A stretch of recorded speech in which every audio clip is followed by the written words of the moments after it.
नमः सिद्धेभ्यः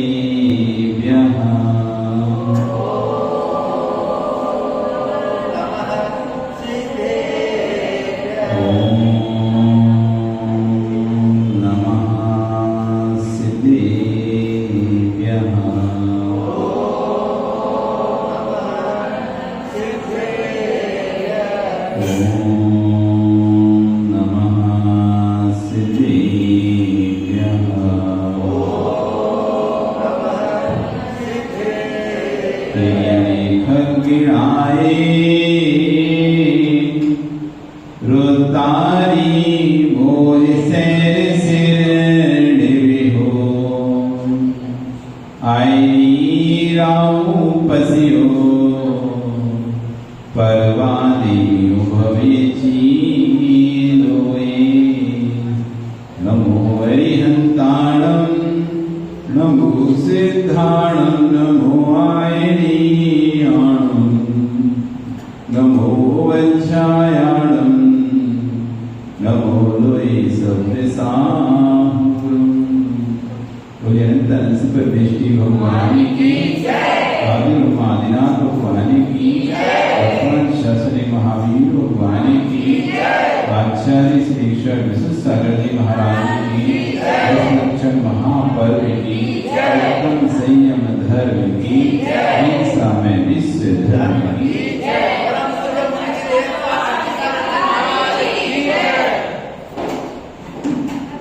बंधु, आज दशलक्षण पर्व का छठवां दिन उत्तम संयम धर्म का।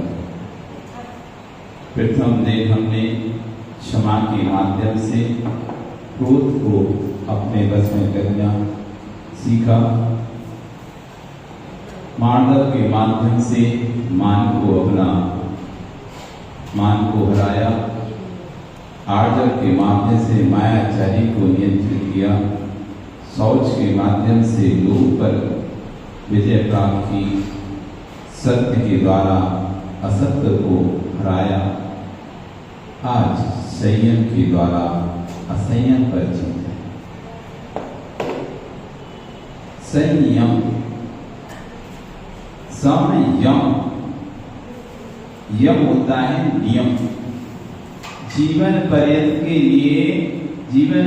लिए जो नियम लिया जाता है उसको कहते हैं यम। यावत काल है, पूरे जीवन के लिए जो हम कोई नियम ग्रहण करते हैं ना, कि पूरे जीवन के लिए रात्रि भोजन त्याग करता हूं, ये यम। नियम में 1 वर्ष के लिए अमुक वस्तु का त्याग, ये नियम। आज है संयम। यम वो भी कैसा, बिल्कुल नहीं, अच्छी तरह से दृढ़ता पूर्वक लिया गया यम कि वह अमुक नियम का पूरे जीवन पर्यंत पालन करूंगा, उसका नाम है संयम। संयम संयम पर सुरनाथ जजे। जिसके जीवन में संयम आ जाता है, सुरनाथ, सुरों का नाथ, सौधर्म इंद्र भी उसके ऊपर बलिहारी होता है। देवामी तम नमस्यन्ति जस्य धम्मे सयाम। देवता भी उसके आगे आकर नमस्कार करते हैं जिसके जीवन में संयम होता है। संयम का मैं समझना तो तब समझो जब सौधर्म इंद्र, जो कि भगवान के 5 कल्याणों को मनाता है, उससे ज्यादा पुण्यशाली इस जगत में कोई नहीं है। सौधर्म इंद्र से ज्यादा साक्षात स्वयं है। ना जाने एक सौधर्म इंद्र कितने पतियाणा बना लेता है। 2 सागर की आयु वाला सौधर्म इंद्र, जिसके सामने 40 नील इंद्राणी तो खुद मोक्ष चली जाती, उसी की 40 नील सची मोक्ष चाहती है, सबके मनाता है। कोई का 2 कल्याण, कोई का 3 कल्याण, कोई का 5 कल्याण। क्योंकि जितने भी होते हैं मोक्ष जाने वाले, केवल ज्ञान मोक्ष कल्याण तो स्वतंत्र बनाना है। केवल ज्ञान होगा कल्याण मनाया जाएगा, मोक्ष होगा तो मोक्ष कल्याण मनाया जाएगा। सभी केवलियों के केवल ज्ञान के लिए गुत्थी लगाने का काम स्वधर्मी को जाने है, पहुंचना ही है। तो ना जाने कितने केवलियों के दर्शन करता है, कितने अनंत केवलियों, असंख्यात केवलियों के दर्शन कर लेता हो अपने काल में। इतना बड़ा काल है जिसके काल में 40 नील, इकाई, दहाई, सैकड़ा, हजार, 10,000, लाख, 10 लाख, करोड़, 10 करोड़, अरब, 10 अरब, खरब, 10 खरब नील, 10 नील, ऐसे 40 नील। अब सोचो कितनी उम्र होती होगी, और फिर कितने तीर्थंकर उसके सामने मोक्ष जाते होंगे, कितने तीर्थंकरों का साक्षात पंच कल्याण मनाने मिलता है जिस सौगंध को। उससे बड़ा पुण्यशाली कौन जीव है जिसको स्वयं बालक तीर्थंकर को अपने हाथ में उठाकर, जो स्वयं सिवेलु पर्वत ले जाकर उनका नमन करता है, उसके पुण्य की महिमा क्या। वो स्वधर्मेंद्र भी,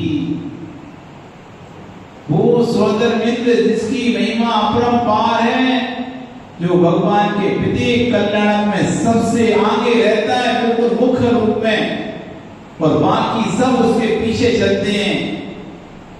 वो स्वधर्मेंद्र हाथ जोड़े खड़ा है।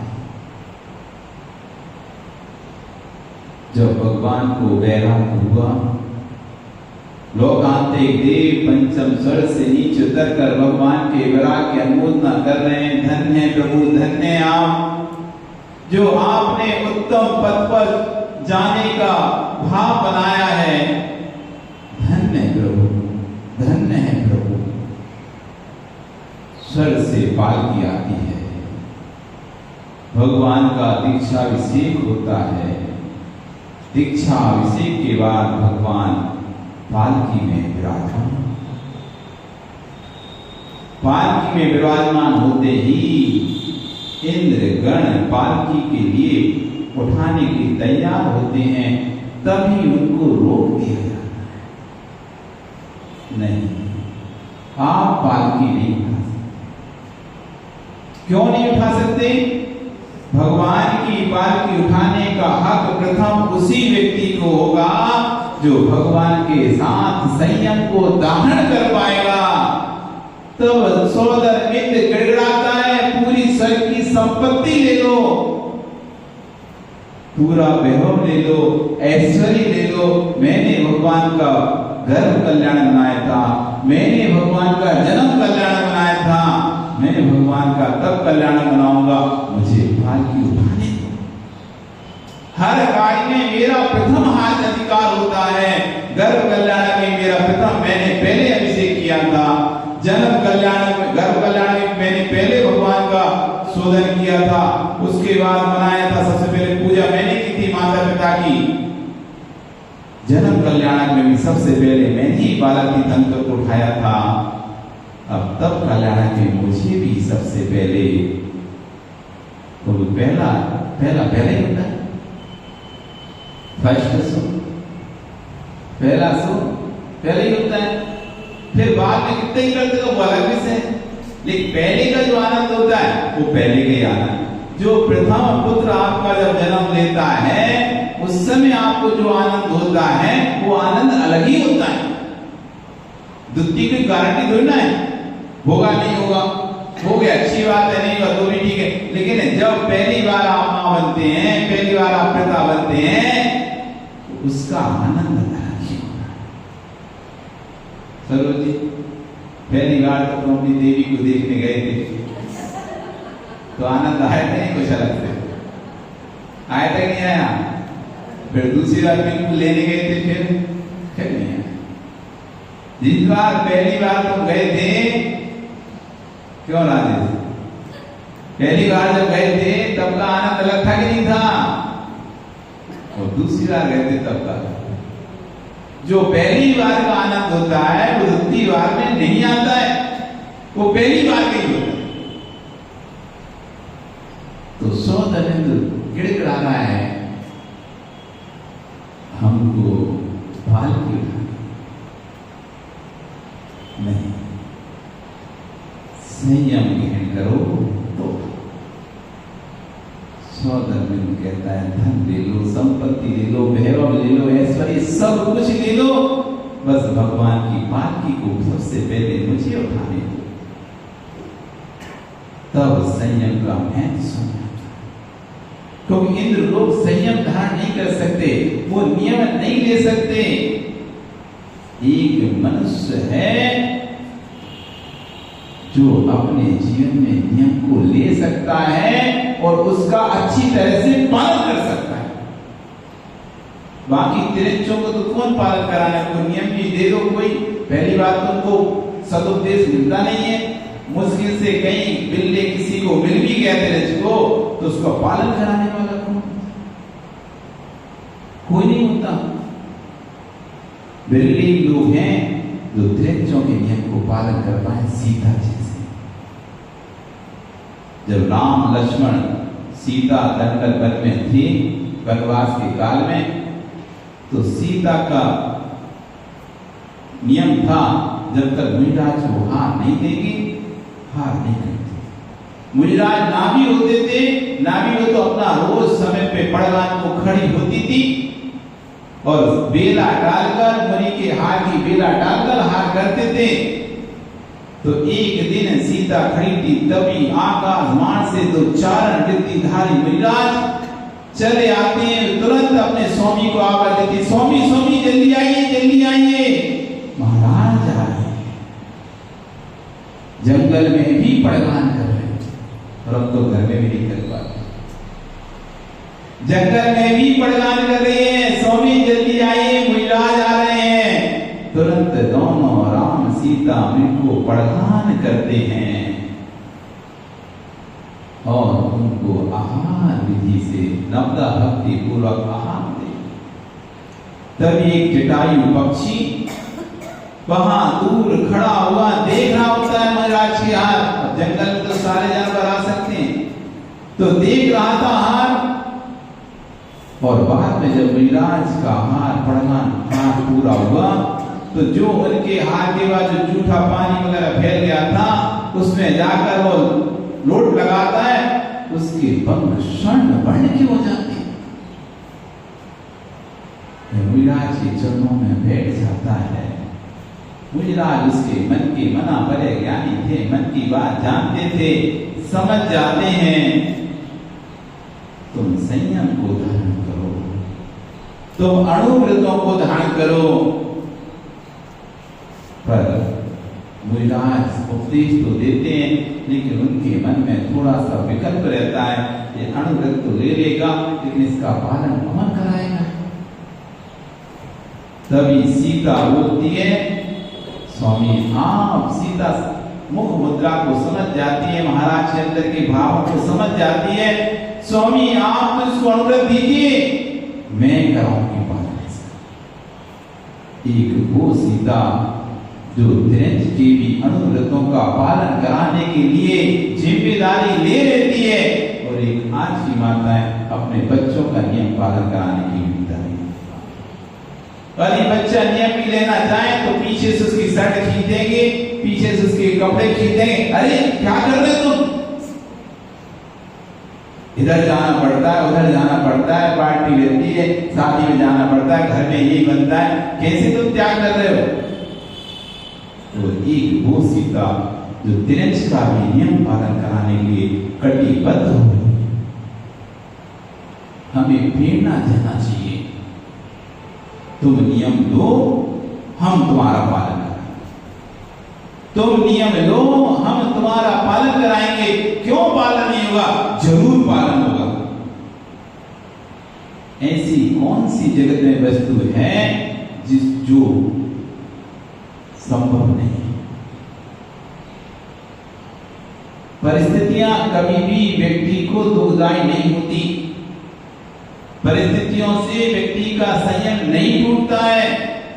परिस्थितियां कैसी भी जाएं, कितनी विपरीत जाएं, लेकिन मना स्थिति अच्छी है तो परिस्थितियां कुछ भी नहीं बिगाड़ सकती। जिसने ठान लिया है मुझे बिना मंदिर के दर्शन किए भोजन नहीं करना, अब परिस्थितियां कितनी भी आ जाएं, एक दिन, 2 दिन, रहेगा वो, आखिर मिलेगा उसे भोजन। बड़े बड़े उदाहरण हैं। एक सती जिसने नियम ले लिया था, गज मुक्ता को चढ़ाए बिना हम आहार नहीं करेंगे, लेकिन अपने जब तक घर में थी तब तक तो खूब गज मुक्ता चढ़ाती थी भगवान को, लेकिन अब जब शादी हुई तो ससुराल में कैसे बोले गज मुक्ता चाहिए चढ़ाने। एक दिन आहार नहीं किया, 2 दिन आहार नहीं किया, अब कैसे बोल दे। अब घर पहले बात के पहले दिन तो सोचा हो सकता है थकान के कारण हाथ नहीं किया, 2 दिन थकान है, तब 3 दिन हो गए, 4 दिन पूछा गया, उधर ससुराल में फोन करो मायके क्यों नहीं कर रही है, तो तब पता चला कि इसका नियम है जब तक गज मुक्ता नहीं चढ़ाएगी भगवान को तब तक मुख में पानी भी नहीं रखेगी। तब उसके ससुराल वालों ने गज मुक्ता ही मस्त कर लो, चढ़ाओ पानी पियो। देवपद देवपद तो छोट भाई थे, 2 भाई, उनका नियम था हम भगवान के दर्शन कर कर ही कोई कार्य करें। अभी की बात है, पुरानी बात नहीं है। ललितपुर के पास करवन, ये करवन इसी एरिया के थे, उत्तर प्रदेश के। दोनों भाई देवपद ख्योपद, दोनों भाई का नियम था हम भगवान की भक्ति किए बिना, दर्शन किए बिना अन्न जल ग्रहण नहीं करेंगे। उस नगर का सेठ यात्रा निकाल रहा था शिखर जी की, सब लोगों को लेके जा रहा था। इन दोनों भाई का धन तो था नहीं कुछ भी, तो सेठ जी के पास जाते हैं, सेठ जी हमको भी यात्रा में जाना। तो सेठ जी चलो, बोलते हमारे पास पैसा नहीं है, हम कैसे जाएंगे। तो बोलते ठीक है हम तो ले जाएंगे तुमको, चलो बिना पैसे की चलो। कहता नहीं सही, यात्रा करूंगा तो स्वयं के पैसों से करूंगा, किसी के दान के भीख के पैसों से नहीं करूंगा। हमारे पास पैसे नहीं है लेकिन हमारे पास शरीर है, हम आपकी जो यात्रा में सेवा देंगे, भोजन बनाएंगे, उससे आप जो हमको देंगे वो हमारी यात्रा में हम लगाएंगे, पर हम फ्री में नहीं करेंगे। सेठ जी का ठीक है, जरूरत तो रहती है यात्रा में, भोजन बनाने वाले सबकी जरूरत रहती है, तो उनको भोजन बनाने के कार्य में रख दिया गया। यात्रा चलती रही, साथ में चैत्यालय था, जिन था, तो रोज दर्शन होते थे, वो सुबह सुबह जब के दर्शन कर लेते थे और फिर अपना काम करते रहते थे दिन भर, और यात्रा चलती रहती थी। अब शिखर जी पहुंच गए, दोनों भाई दूर से टोंक को देखकर गदगद हो रहे हैं। प्रथम बार अपने जीवन में कभी शिखर जी गए थे, ऐसे प्रसन्न हो रहे थे दोनों, क्या आज धन्य दिवस, धन घड़ी धन दिवस, यो ही धन जन्म मेरो भयो, मेरा धन जन्म हो गया, इस कुल में जन्म लेना सार्थक हो गया, ये आंखों का होना सार्थक हो गया, इन पैरों का होना सार्थक हो गया, इन हाथों का होना सार्थक हो गया, मुझे आज दिन दर्शन को प्राप्त, अब मैं भी यात्रा करूंगा। लेकिन फिर मन में विकल्प आया, हमको तो पूरे संघ का खाना बनाना है और यात्रा करेंगे तो फिर कैसे बना पाएंगे। सेठ जी के साथ सब जाएंगे और सेठ जी के साथ ही हमें जाएंगे, तो वापस शिव जी के साथ आएंगे, तो फिर सबको लिए भोजन कैसे तैयार करेंगे। तो दोनों भाइयों ने सोचा कि चलो अपन ऐसा करते हैं, पहले चले चलते, जब तक सेठ जी उतरेंगे उसके पहले खाना बनकर तैयार हो जाए। अब दोनों तैयार हो जाते हैं जल्दी निकलने के लिए, लेकिन कुछ था ही नहीं चढ़ाने के लिए। चावल, उत्तम धान चावल, साली धान जो कि उनके पास था नहीं, तो क्या लेके जाएं। कभी गुरु के पास, प्रभु के पास खाली हाथ नहीं जाया जाता है, क्या करें। ज्वार थी, ज्वार उनकी पोटली में ज्वार रखी थी। वो सोचते चलो कुछ नहीं से इससे अच्छा तो ज्वार से पर ज्वार ही ले चलते, नहीं है थाली दान तो क्या कोई बात नहीं, नहीं है हीरावती कोई बात नहीं, चलो ज्वार लेके चलते। और पोटली में ज्वार लेकर जा रहे हैं, बड़े भक्ति से धन जन्म मेरो हो गया, धन घड़ी यो धन दिवस यो ही धन जन्म मेरो भयो, अब भाग्य मीरा उदय आयो, दरस प्रभु जी को लग गए। कीमत सद्भाव में नहीं, वस्तु के अभाव में वस्तु की कीमत होती है। आज तुम्हारे पास धन है, संपत्ति है, पैसा है, तुम्हें पता नहीं है पैसे की कीमत क्या है। एक बच्चा अपने पिताजी से रोज पैसा मांगता था, रोज पिताजी को देते थे, लेकिन खर्चा ऐसे कर देता था। एक दिन पिताजी ने मना कर दिया, तुम अपना कमाओ और खर्चा करो, हम नहीं दे पाएंगे। तो बच्चे को बुरा लगा कि ऐसा कौन सा बड़ा काम करते देखे, कोई एहसान थोड़ी ना करते हो, थोड़ा सी तो मांगते थे 100-200 रुपया 500 रुपया, उसमें भी आप ऐसा करते, नहीं तो नहीं देना तो हम कमा लेंगे।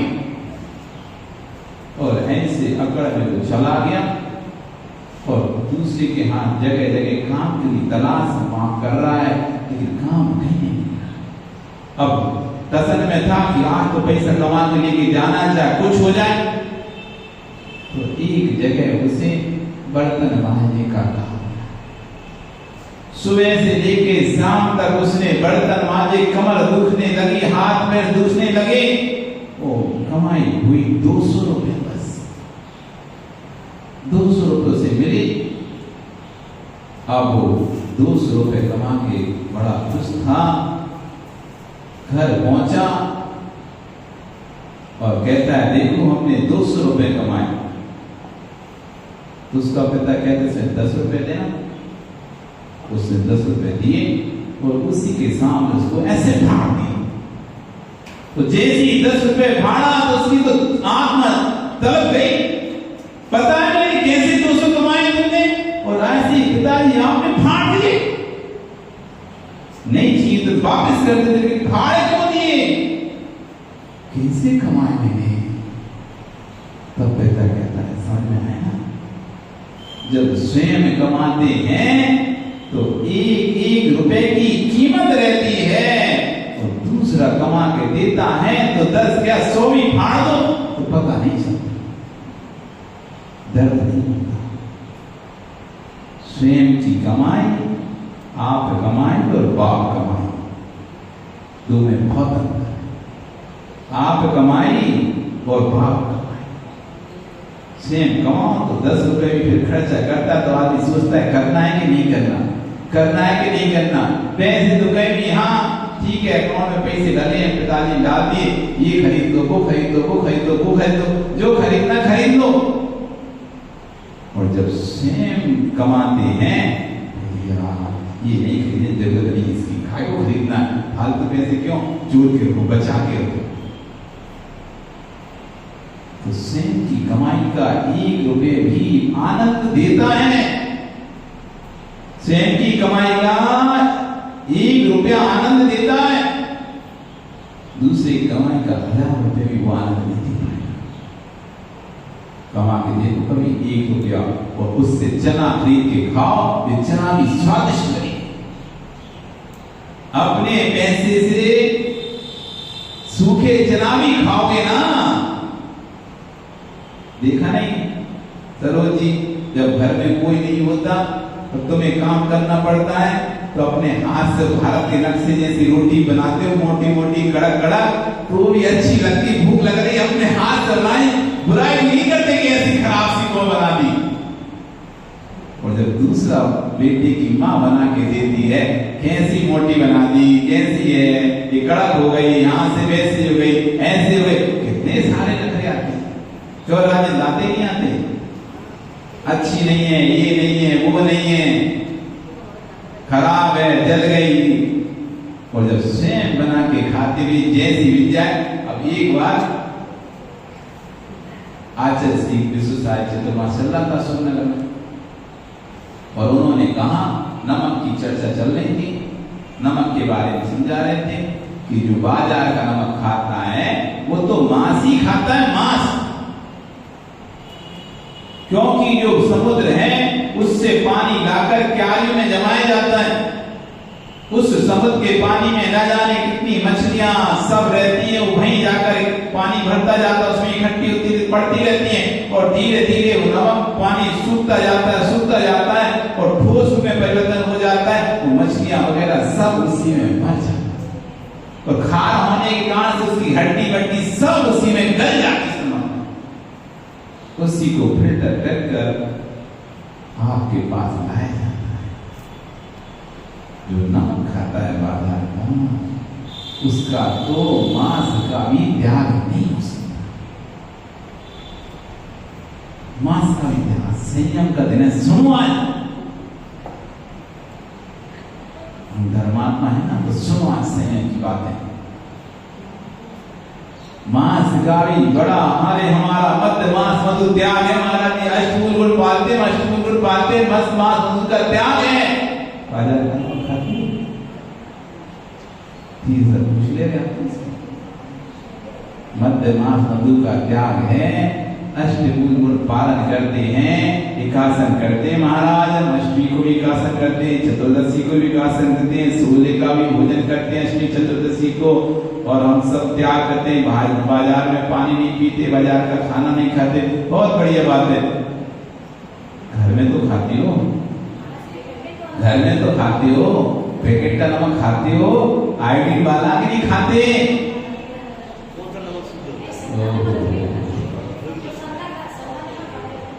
आयोडीन वाला खाते हो ना, गए कहां से? खाना है तो खाओ ना, पर्वतीय नमक खाओ, सेंधा नमक जो कि पाषाण है, पत्थर है, सिंध देश से आता है, उसके बड़े बड़े पर्वत होते हैं, वो कोई पानी से जमता नहीं है, वो ऐसी इसकी बड़ी बड़ी सिरकियां निकलती है, जैसे पत्थर की सिरकियां होती है। अरे शौक है नमक खाने का, नहीं तो छोड़ दो, नहीं तो छोड़ दो। अरे खाना है तो खाओ सेंधा नमक, क्या बुराई है? जो तो अब गुरुदेव के प्रवचन चल रहे थे, अब आप लोगों तो मन पिघलता नहीं है, हमारा तो पिघल गया भैया। उसी समय गुरुदेव का प्रवचन चल रहा था, भैया हमने अपन तो नहीं खाएंगे नमक, ऐसा नमक जो मांस की संज्ञा को प्राप्त है, ना जाने कितनी मछलियां, कितने केकड़े, कितने कीड़े मकोड़े सब उसमें गल गए। खार होता है नमक में, शरीर गल जाता है, हड्डी गल जाती है, लोग दफनाते नमक डालते उसके बाद, क्यों? सब गल के मिट्टी हुई, वो सब उनके गले पर मिट्टी बन के आ गए। तो मजा आ रहा है, निराकश मजा नहीं आ रहा, वो जीवों के गले पर मजा आ रहा है। तो भैया जब ऐसा किया गुरुजी ने, हमारे तो रोंगटे खड़े हो गए। हमने कहा अब तो चाहे कुछ हो जाए, इस नमक को हाथ तक ना लगाएंगे। खाने की बात तो दूसरी है, रात से त्याग करते नमक नहीं खाते। बाजार अब भैया घर पहुंचे, प्रवचन सुन के हार दे के बज गए 11। हमारे मौसी थी तो उन्होंने भैया खाना बना के तैयार रखा था सब कि बेटा आएगा उसको खाना खिलाएंगे। अब हमको भी लग रहा डर कि कैसे बोले, क्योंकि खाने वाले घर में दो, एक वो और एक हम। अब मना कर तो खाना कौन खाएगा? इतना बना लिए, वो तो वैसे ही दूध खाती थी, बाकी जो अंदर हमारी बनाती थी सब इतना बनाती थी। तो हम अब डर लग रहा कैसे बोले कि नहीं खाएंगे, और खाना तो है नहीं, नियम दे दिए तो खाना नहीं। तो जब थाली लगाई तो मैं कि आज हम नमक छोड़े आए हैं और आज नमक नहीं खाएंगे।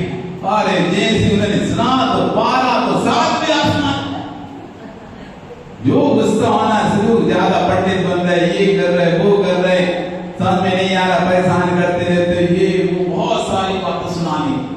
अब भैया चुपचाप सुनते रहे, करेगा नहीं देंगे, हम नहीं बनाएंगे खाना, तो खाना तो खाओ, नहीं खाना तो मत खाओ। भूख तो लग रही जोर से, क्या करें ये कुछ नहीं, चलो बनी बना ले। तो जल्दी से सब्जी बनाई, अब रोटी बनाना आता नहीं था हमको, तो कैसे बनाए रोटी? तो आटा उसना और ऐसे जैसा उसना हुआ और ऐसी मोटी मोटी सी पता नहीं कैसे नक्शे वाली थी रोटी, बनाई, 2-3 खाई और बाकी 2-3 बना के रख दी। तो शाम तक तो रोटी इस पत्थर जैसी हो गई। अब उनने देखा, जब देखो परीक्षा तो सबकी होती, लेकिन यदि आप दृढ़ हैं फिर सामने वाला भी पिघल जाता है। उन्होंने देखा कि बेटी ने दिन भर से कुछ नहीं खाया, वे मोटी सी रोटी जो खपती तक नहीं है वो ही खा के गया है, और दिन भर काम करेगा, शाम को आए तो उन्होंने दोपहर में मंगा लिया किसी से नमक सेंधा, तो शाम को बना के रख, तो लो सेंधे नमक का है, अब खा लेना, नाटक नहीं करना, ठीक है चुपचाप। उन्हें भी दया आ गई, कुछ नहीं खाया दिन भर से, चलो खिला देते। तो परीक्षा तो होती है, लेकिन दृढ़ता आपके अंदर होना चाहिए। दृढ़ता यदि आपके अंदर है तो परीक्षा लेने वाला परीक्षा लेगा, और जब आपकी दृढ़ता को देख लेगा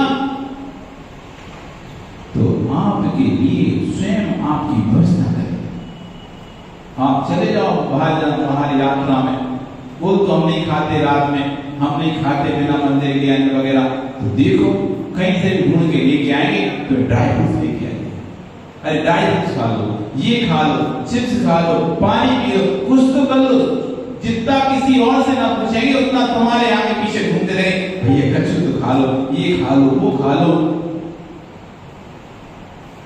होता है, हम ऑफिस में जाते थे तो मीटिंग जब होती थी तो हम बोलते थे हम नहीं खाएंगे बाजार का, तो जो वहां से ग्वालियर से इंदौर से जो भी आता था व्यक्ति तो पूछता था ये व्यक्ति क्यों नहीं खा रहा है, ये भैया क्यों नहीं खा रहा ये, तो जो सर थे वो ब्रांच मैनेजर बोलता था इसका त्याग है, ये नहीं खाए, तो इसलिए ड्राई फ्रूट्स मंगवाओ ना, ये नहीं खाता तो ड्राई फ्रूट्स मंगवाओ।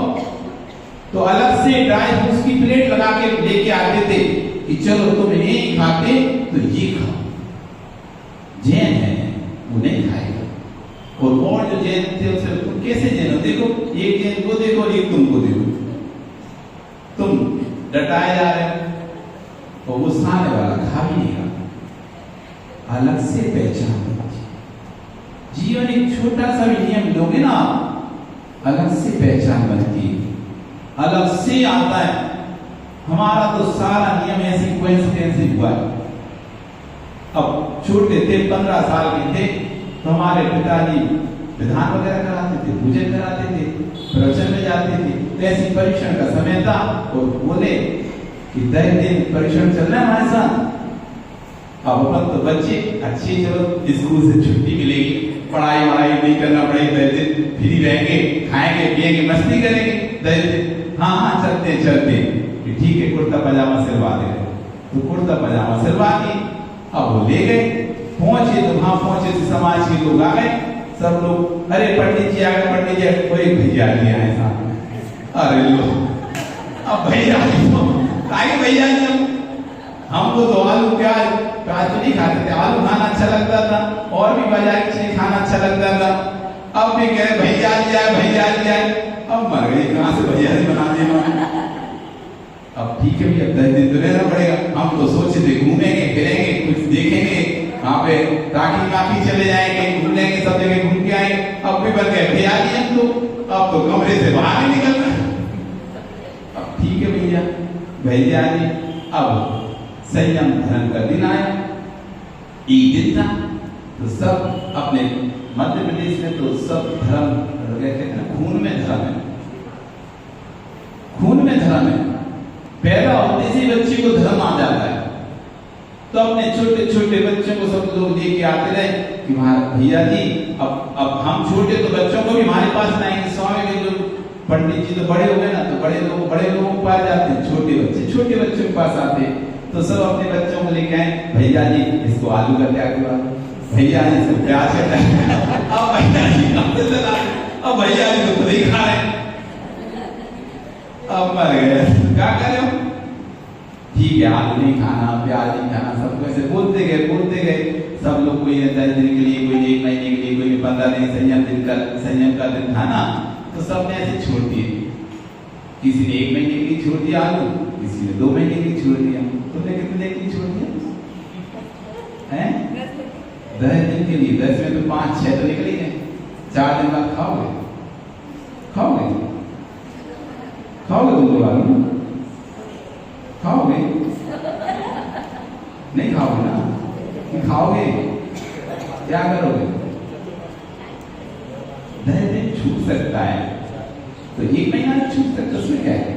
नहीं छूट सकता है ना? हाँ तो छोड़ सकते तुम चाहो।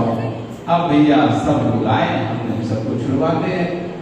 अब बाद में जब सबको छुड़वा दिया, 10 दिन पूरे हो गए और विदाई हो गई, टीका हो गया, निकल गए, गाड़ी में बैठे थे, तभी हमारे अंदर से आया कि देखो तो उन बच्चों ने 10-10 दिन के लिए, किसी ने 1-1 महीने के लिए आलू छोड़ दिया है और सब हमको भैया जी कह रहे थे।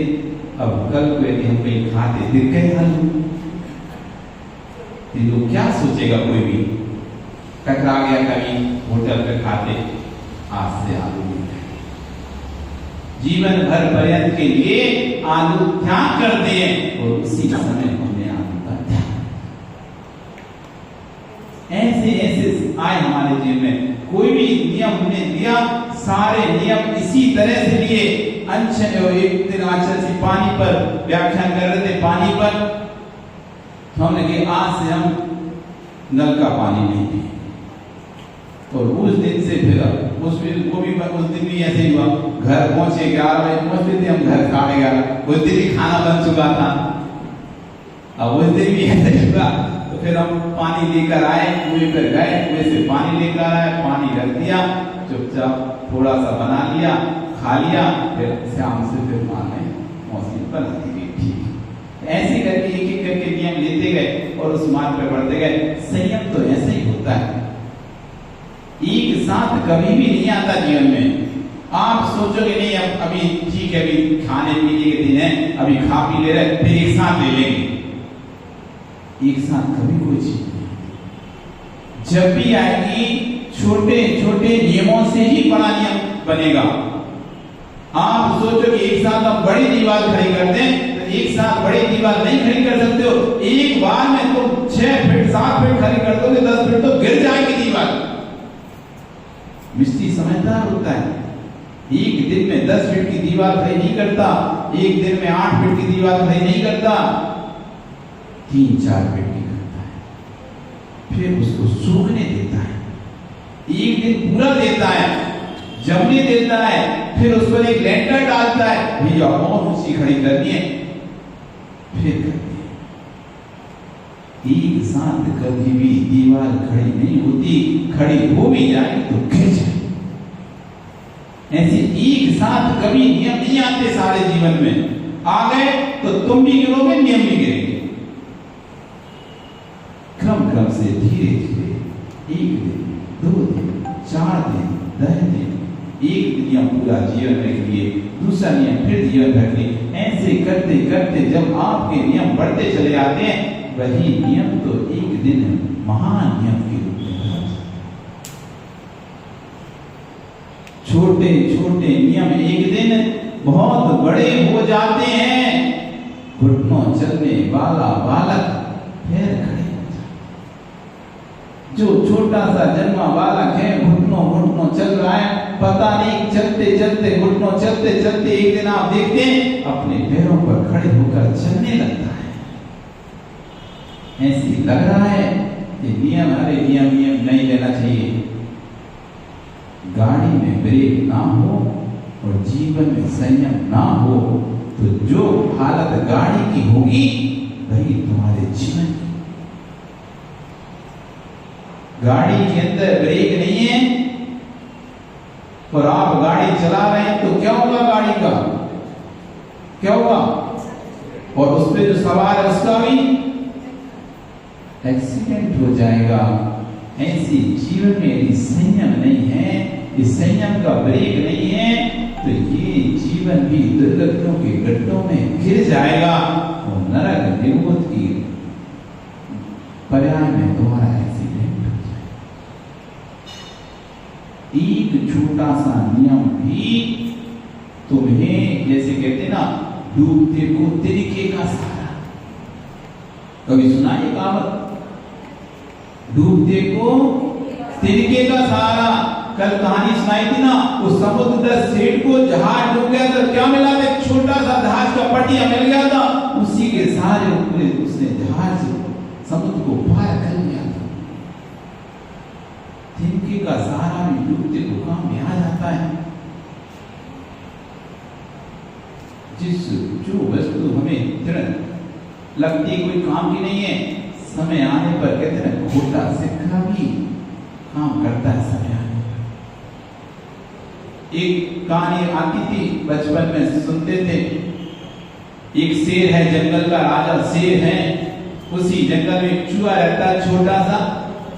वो शेर के ऊपर बार बार आ जाता है, घूमता है, तो शेर को बड़ा गुस्सा आता है। एक दिन उसने उसको जमोच लिया पंजे से, वो दमोच लिया तो मारने वाला था, तभी चूहा कहता नहीं नहीं राजा छोड़ो छोड़ो मुझे। तो राजा को शेर कहता तू बहुत परेशान करता है, आज तुझे मार ही रहूंगा, कितने बार तू मुझे परेशान कर चुका है। तो कहता है नहीं छोड़ दो मुझे, मैं तुम्हारे काम आऊंगा। मैं शेर जंगल का राजा और तू पिद्दी सा चूहा, मेरे क्या काम आएगा? मेरे क्या काम आएगा? शेर के काम में चूहा आता है क्या? तो नहीं नहीं स्वामी, मैं कभी भी काम आ सकता हूं, मुझे छोड़ दो। ठीक है छोड़ा, लेकिन आप देखना नहीं चाहिए, यहाँ पे आगे से दिखा समझ लेगा। और चूहे को छोड़ देता है। कुछ दिन बाद उस जंगल में एक शिकारी आता है और इस तरह से जाल फैलाता है, शेर उस जाल में फंस जाता है। अब इतना बड़ा शेर, इतनी शक्तिशाली शेर उस जाल को तोड़ने का प्रयास करता है, लेकिन जाल को नहीं काट पाता, नहीं तोड़ पाता और दहाड़ मार रहा है जोर जोर से, लेकिन कोई भी बचाने वाला नहीं है। इतना शक्तिशाली शेर और इतने नायलॉन से बने धागों को नहीं तोड़ पा रहा। तभी वहां से चूहा निकल रहा होता है। अरे जंगल के राजा शेर, ये क्या, आप तो बंद हो गए, मुझे बचाओ, मुझे बचाओ, मुझे यहां से निकालो। तो बोला चूहा, कहा था ना मैं काम में आऊंगा। और उसने तुरंत अपने छोटे छोटे दांतों से कुछ कुछ कुछ करके उस पूरे जाल को काट दिया और शेर निकल कर बाहर। चूहा काम में आया, छोटा सा चूहा जो शेर के सामने कोई कीमत नहीं रखता था, वो भी काम में आया। ऐसे छोटा सा नियम जिसे आप समझते कोई इससे क्या होगा, नहीं, वो छोटा सा नियम भी कभी किसी दिन बहुत बड़ा काम में आ सकता है। कितने उदाहरण हमारे आगों भरे हैं। खातिर साल भील का बड़ा है, जिसने कौवे का मांस करता कि श्रेणी बिना एक भील में और इस तरह समझा किया था, आगे जाके भगवान महावीर स्वामी का जीव बना। एक लोमड़ी ने रात्रि में पानी पीने का त्याग किया, मरकर तीर्थंकर नाम का तीर्थंकर बनी। एक व्यक्ति ने 7 बार एक मेरे जाल में जो भी मछली आएगी पहले उसको छोड़ दूंगा, ऐसा नियम ले लिया था मछुआरे ने। और 7 बार एक ही मछली उसके जाल में आती थी, उसने चिन्ह बना दिया था। तो वही मछली बार बार अलग अलग जाकर बैठ के पकड़ता था, लेकिन वही उसके जाल में आती थी। उसने छोड़ा, अगले भर में 7 बार उसको मरने से बचाया गया। हजारों उदाहरण पड़े हैं एक छोटे छोटे नियम। छोटा सा नियम जीवन में ले लिया, आपके जीवन में संयम का ब्रेक आ गया। अब गाड़ी कहीं भी कैसी भी चलाओ, जैसे ही सामने कुछ होगा तो तुरंत ब्रेक लगाकर अपने आप को सुरक्षित करें। कहां थे अपन, भूल तो नहीं गए? कौन सी कहानी चल रही थी? कहां थे? कितने खो गए थे पता नहीं। थे पर देव पर। नियम क्या था? बिना दर्शन के नहीं करेंगे आहार भोजन। दोनों भाई निकल गए और गौतम गढ़धर की टॉप पर पहुंचकर 24 जिन राज के गणनायक हैं जे, मन वचन कर पूज हूं शिखर समेत अति। और ज्वार के पुंज चढ़ाने और नमस्कार कर कर 3 प्रदक्षिणा देकर भक्ति भाव से आगे की ओर बढ़ जाते हैं। इधर सेठ अपने पूरे लाव लश्कर के दांव गाजे बाजे के साथ चला रहा है। सबसे पहले मैं गौतम स्वामी के दर्शन करूंगा, गौतम स्वामी के टॉप को देखूंगा। पूरे सभी उसके साथ जितने भी यात्री उसके पीछे जय जयकार का घोष लगाते हुए जय जयकार के नारों से शिखर जी की बातियां गूंज रही थी। वो गौतम स्वामी गढ़धर पर पहुंचता है और जैसी गौतम स्वामी गढ़धर पर पहुंचता है उसकी तो आंखें चौंधी आ जाती है, मुख लाल हो जाता है उसका एकदम। वहां पर मोतियों के हीरों के पुंज चढ़े हुए थे। कौन चढ़ा के गया? इस पूरे मधुबन में मेरे अलावा कोई सेठ ही नहीं है जो सोने चांदियों से रत्नों को चढ़ाता हो। मैं ही एक सेठ हूं, इतने लोगों को लेकर सब मेरे साथ हैं। ये कौन ये मुझसे पहले आके पुंज चढ़ा के गया? हीरों के, मोतियों के, माणिक के। तुरंत अपने साथ जो सैनिक थे को भेजा, देखो कौन आगे जा रहा है, कौन चोर है। सैनिक दौड़ के गए और दोनों भाइयों को पकड़ के, स्वामी ये रहे ये दोनों, यही है आगे सबसे, यही चढ़ा रहे हैं। तो दोनों हाथ जोड़कर ऐसे, स्वामी क्या हो गया? हम सेठ जी से क्या गलती हो गई? हमने क्या किया? हमको क्यों पकड़ा है? तो सेठ जी कहती है, ये मोती तुमने चढ़ाए? नहीं सेठ जी, हमारे पास मोती कहां से आए? हमारे पास तो ज्वार है तो वही चढ़ा रहे हैं, मोती तो हम कहां से लाएंगे? खाने को हमारे पास तो है नहीं, मोती कहां से चढ़ाएंगे? हम तो इसलिए पहले आ गए थे कि हमको आपका सबका भोजन तैयार करना है, पहले आ जाएंगे, करके जल्दी से चले जाएंगे, तो नीचे जाके आप लोग जब थके हारे आएंगे तो आपके लिए तुरंत इंतजार ना करना पड़े। भोजन झूठ बोलते तुम लोग, चोरी की तुम लोगों ने, हमारे खजाने से मोती चुरा कर यहां चला रहे हो। तो दोनों गिड़गिड़ाते हैं, सेठ जी हमने कोई मोती नहीं चढ़ाए हैं, हमने तो ज्वार चढ़ाया। अच्छा फिर से चढ़ाओ। और दोनों ने फिर से 24 दिन राज के गणनायक हैं जी, मन वचन कर पूज हूं शिखर समेत। ओम भीम विषम सेनानी 1452 कर देते हो जागम निर्माण की स्वाहा। और जैसी पुंज चढ़ाए वो पुंज तुरंत हीरे में बदल गए। राजा को फिर भी विश्वास नहीं हुआ, उसने जैसी हाथ लगाया तो अंगारे बन गए। ये क्या चमत्कार है? तब सब लोगों ने दोनों बालकों के चरण छुए। भक्ति तो ये है, भक्ति तो ये है कि जहां पर ज्वार भी हीरे बन रही है। ये तो अभिमान है, घमंड है सेठ का, इतने लोगों को लेके जा रहा हूं, इतना मैं सबसे पहले करूंगा भगवान की भक्ति। उसके हीरे भी अंगारे बन रहे। इतना सा नियम था उनका, बस भगवान की रोज दर्शन करेंगे, उसका प्रभाव देखो कि ज्वार भी हीरे बन रहे। हम भी ऐसे छोटे नियम लेकर, जिन नियमों से हमारे किसी भी प्रकार की दिनचर्या में कोई भी फर्क नहीं पड़ सकता, क्या हम इतने अभागे हैं कि इस संयम के दिन वो नियम भी नहीं ले सकते? जिन नियमों नियमों से हमारे दैनिक दिनचर्या में कोई भी प्रभाव नहीं पड़ता है, हम कोई चीज त्याग भी नहीं कर सकते, कोई बात नहीं, लेकिन वो नियम तो ले सकते हैं जिन नियमों को लेने से हमारे दैनिक जीवन में किसी प्रकार का कोई भी असर नहीं पड़ेगा। यदि इतना भी नहीं दे पाए तो फिर हमसे बड़ा अभागा कौन होगा कि जैन कुल में उत्पन्न होने के बाद भी जैन नहीं बन पाए। दूसरों को तुम तुरंत कहते हैं, अरे तुम जैनी हो, दूर रहो, ऐसे करो, तुम वैसे करो, तुम जैनी, तुम ये नहीं कर सकते, वो नहीं कर सकते। स्वयं को भी चिंतन करो, तुम कितने जैन। दूसरे के लिए तो ऐसे खड़े हैं बिल्कुल आंख बड़ा बड़ा के, तू आ कैसे गया, तू तो जैन नहीं, हाथ लगा कैसे लिया।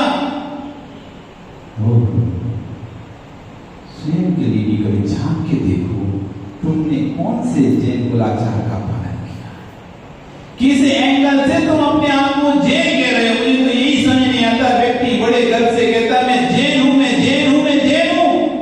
किस एंगल से तुम जैन हो, किस दृष्टिकोण से तुम जैन हो। तुम्हारा अभक्ष का त्याग नहीं है, रात्रि भोजन का त्याग नहीं है, किसी प्रकार की कोई वस्तु का त्याग नहीं है, कोई नियम नहीं, कोई संयम नहीं, कुछ भी जीवन में नहीं है। अजैन से भी ज्यादा कहीं आपका जीवन चल रहा है। बड़े लोग आते हैं, अरे महाराज वो देखो हमारे नीचे आलू तक नहीं खाता, प्याज तक नहीं खाता, बंगाली होकर भी ऐसा है वैसा है। दूसरा गुणगान गाते हो, तुम तो जैन हो, तुम्हारा गुणगान तो पहले तो ये स्थिति जैनों की स्थिति थी कि यदि राजा की सभा में जैन ने गवाही दे दी तो फिर किसी की जरूरत नहीं है, उसकी गवाही मान होती थी। ब्रिटिश सरकार ने भी यदि कोई जैन, इंदौर में सेठ हुकुमचंद का वो था दबदबा, उनका इतना दबदबा था, यदि ब्रिटिश सरकार ने किसी को फांसी सुना दी है तो लीगल चौराहे पर उसको फांसी दी जाती थी। उस समय सेठ जी को बोल दिया जाता था आज आप बाहर नहीं निकलना। एक बार एक व्यक्ति को फांसी की सजा सुना दी गई और चौराहे पर समय नियत कर दिया गया, सेठ जी के पास खबर पहुंचा दी इस तारीख को इतने बजे इस व्यक्ति को फांसी दी जा रही है, आप निकलना नहीं बाहर। सेठ जी को पता चला कि वो व्यक्ति तो निर्दोष है, तो सेठ जी उसी समय जब फांसी देना था वो निकल गए। सेठ जी निकले, फांसी रोक दी गई क्योंकि सर सेठ हुकुमचंद निकल गए, फांसी नहीं दी जाए। उस व्यक्ति की फांसी कैंसिल हो गई। जब बुलाया गया सेठ जी वाले, आपसे मना किया था फांसी दी है, आपको पता है कि यदि आप निकलते तो उस व्यक्ति को फिर फांसी नहीं दे सकते। इतना महत्व था उनका, जैन का इतना महत्व था। तब उन्होंने कहा नहीं, आपको कुछ गलत फहमी, आप दोबारा उसकी जांच कराएंगे, वो व्यक्ति दोषी नहीं है, इसलिए हम निकले थे। जब जांच कराएंगे वास्तव में वो व्यक्ति निर्दोषी पाया। तो ये कीमत थी जैनों की, पर आज आपकी क्या कीमत है। आप भी अपनी कीमत को एकदम ऐसे गिरा के रखिए, सामने वाला तो आपको कार्ड देगा लिखेगा 5 बजे आपके भोजन की व्यवस्था है, तो आप जाएंगे 8 बजे। वो बोला हमने तो सोचा तुम रात में नहीं खाते इसलिए हमने तो शाम को रखा था, और आप कहते नहीं हमें तो सब चलता है। सब लोग आगे तुमने जाके अजय ने लिखा अपने कार्ड में 5 बजे आपकी भोजन की व्यवस्था है, और हम अपनी शादी कार्ड छपवाते तो लिखते हैं 6 बजे से आपके आगमन तक। कोई रात भी 11 बजे तक चले तो बफर चल रहा है आपके आगमन तक। ये है हमारी जैन। और फिर हम दूसरे को कहते हैं हम जैन हैं, तुम वो हो, तुम वो हो, तुम दूर रहो, छू छू छू छू कर रहे। छू छू करने से पहले खुद की भी तो पहले देखो कि खुद कितने जैन हो गए, कौन से धर्म का कौन सा पाठ तुमने पढ़ लिया है। छू वही करे जो स्वयं में शुद्ध हो, अशुद्ध वही बोलने की ताकत रखे दूसरे को जो स्वयं में शुद्ध हो। जो स्वयं में ही अशुद्ध है तो दूसरों को शुद्धि का पाठ ना पढ़ाए।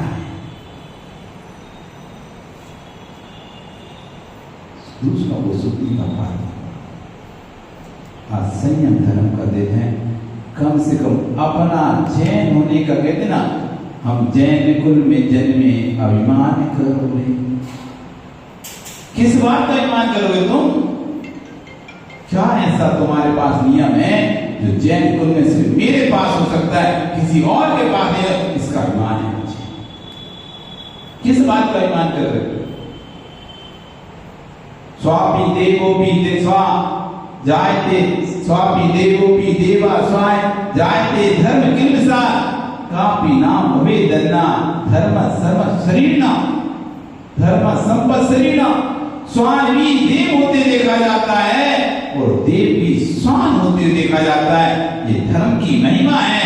धर्म किसी जाति पंथ को देखकर नहीं पैदा होता अंदर। वो तो तुम्हारा पुण्य है कि तुम्हें तो उत्तम गुण मिल ही चुका है, तो तुम्हें तो आसानी उस धर्म को ग्रहण करने की। लेकिन जिसको उत्तम गुण निकला उसको तो बहुत सारी विषमताएं ग्रहण कर ही नहीं पाता। करना भी चाहे तो लोग उसे ग्रहण करने नहीं देते। लेकिन तुम्हें तो उत्तम गुण मिला, उसके बाद भी तुम नहीं ग्रहण कर पा रहे। आचार्य गुण तो कह रहे हैं स्वान भी देव हो जाते हैं और पाप होने से देवता भी स्वान हो जाता है। चांडाल भी धर्मात्मा होता है और राजा उस भी अधर्मात्मा होता है। चांडाल की भी देवों ने पूजा की है। सिर्फ एक नियम किया तो उसने, मैं चतुर्दशी को किसी भी जीव को नहीं मारूंगा, जबकि उसका काम था जीवों को मारने का, फांसी देने का। अष्टांगा में राजा ने घोषणा की थी कोई मांस नहीं खाएगा, लेकिन राजा का बेटा ही मांस खाता था तो जीवों को मारता रहता था। नगर के उद्यान में मेंढे को मार दिया, उसकी रसोई ने राजा के बेटे को मांस बना के खिलाया। जब पता चला तो खोज करवाए कौन ने मारा। और कोतवाल के लिए 7 दिन का समय दे दिया, पता कर बताओ किसने मेंढे को मारा है, तुम्हें मार दिया जाएगा। कोतवाल सब जगह ढूंढ रहा है। तभी एक माली अपने घर में अपनी पत्नी से बात कर रहा है कि देखो तो कर की विडंबना। एक वो राजा जो अष्टांगा में मांस का प्रतिबंध करा दिया है, और एक वही उस राजा का बेटा देखो जो अष्टांगा में नगर उद्यान में नगर बेटे को मार के खा गया। तब कोतवाल ने सुन लिया और उसको उद्यान के माली को लेकर राजा के सामने पेश किया कि राजन, आपका ही बेटा है जो मांस खाया है। तो राजा ने तुरंत कहा कि जाओ इसको सूली पर चढ़वा दो। चतुर्दशी का दिन चल रहा था, तो जब पता चला कि राजा को बेटे को सूली लगनी, तो चंडाल के पास घर पहुंचे। चंडाल अपनी पत्नी से कहता है कि देखो राजा के सैनिक आएंगे तो मना कर देना, क्योंकि आज चतुर्दशी है और मैं आज फांसी दूंगा नहीं, और यदि मुझे पता चला तो जबरदस्ती लेके जाएंगे, तो मना कर देना।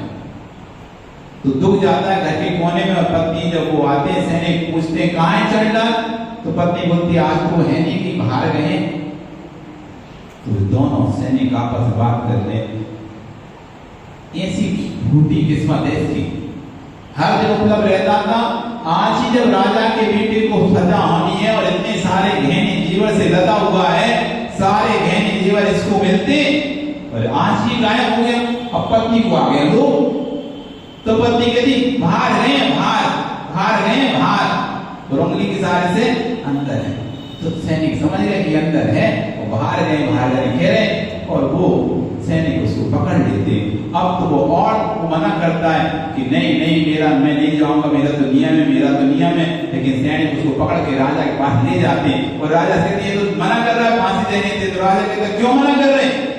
तो बोलता है मैंने मिद्राज के सामने चतुर्दशी को हत्या करने का नहीं करने का नियम लिया था, इसलिए मैं नहीं दे सकता। तो राजा तो वैसे ही गुस्सा में था, बोलता है चंडालों के नियम होते हैं क्या? तुम लोग नियम पालन करोगे? लगता है तुम भी उससे मिले हुए हो, इसलिए तुम ये बहाना बना रहे हो। तो कहता है नहीं मैं कोई बहाना नहीं बना रहा। तो कह रहा है तुमको देना पड़ेगा, लेकिन अब तो उसके अंदर और जरूरत हो जाती है। चंडाल नहीं मैं दूंगा, अब तो नहीं दूंगा। आपने कहा ना चंडालों में कोई नियम होते हैं, मेरा भी नियम है, मैं पालन करूंगा। राजा को और गुस्सा आ गया, इन दोनों को ले जाके दरिया में फेंक दो। जहां पर मत्स्य मगर घड़ियाल रहते हैं, ऐसे दरिया के अंदर इनको फेंक दो, अपने आप को दोनों खा जाएंगे। और सैनिक दोनों को पकड़ते हैं, बांध कर और उसमें फेंकते हैं। जो राजा का पुत्र था वो तो दरिया में गिर जाता है। तो ये चांडाल तुरंत उसी समय वहां के यक्ष का सिंहासन कंपायमान होता है, तुरंत आता है। उस चांडाल को कमल का आसन बनाकर उसको ऊपर विराजमान करके आसमान में उसकी पूजा प्रारंभ कर देता है। ये आश्चर्य देखकर पूरा नगर आश्चर्यचकित हो जाता है। राजा को खबर पहुंचे, राजा भी दौड़ा आता है और उससे क्षमा याचना करता है, मुझे माफ करो। नियम तो नियम है, नियम तो कोई भी दे सकता है। ये है संयम का महत्व। आज संयम के दिन हम इतना ही करें, कुछ भी ना करें, एक जीवन में ऐसा नियम ले लें जो हम जीवन भर पालन कर सकें। कोई भी नियम। रावण ने नियम ले लिया था एक छोटा सा। जब सब लोग ईश्वरनाथ भगवान संरक्षण नियम ले रहे थे तो वो सोचा क्या लूं, तो जो स्त्री मुझे नहीं चाहेगी मैं उसे जबरदस्ती उसका भोग नहीं करूंगा। वो समझ रहा था मैं तो 3 खंड का पति, ऐसी कौन सी स्त्री मुझे नहीं चाहिए, सब मुझे चाहती है, इसलिए छोटा सा ले रही हो जाएगा नाम कहने को भी नियम लेके आए। इतना सा नियम किया था, वही नियम का फल है। उसने सीता के सिंह का हरण नहीं किया और उसी नियम का फल है वो आगे आने वाली 24 में तीर्थंकर बनेगा। आगे आने वाली 24 में तीर्थंकर बनेगा और सीता का जीव उसका गणधर बनेगा। ये नियम का प्रभाव है। हम तो निमित्त हैं, प्रेरक निमित्त हैं, आपको प्रेरणा दे रहे हैं। यदि आपकी उपादान होगा, आपकी निकट भव्यता होगी, आप निकट भव होंगे तो नियम से आप नियम जरूर लेंगे। और यदि आपकी भव्यता दूर है, यदि आप अभव्य हैं, कौन पूछा था से हम भव्य का जानेंगे से। यदि आप भव्य हैं तो नियम से अब पानी गिरे और मिट्टी गीली ना हो, ऐसा होता है क्या? और यदि मिट्टी गीली नहीं हो रही, समझ लो पत्थर ये कर दो, अधिक पिघल नहीं रही, जला है मिट्टी का और पानी गिर रहा और पिघल नहीं रहा, इसका मतलब क्या है? पत्थर ही है। तो भैया जो पत्थर है तो उनको क्या कर सकते हैं, मत लेना नियम।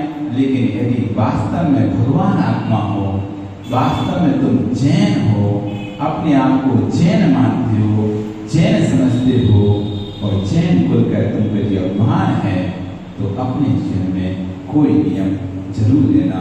बोलिए भगवान महावीर स्वामी की।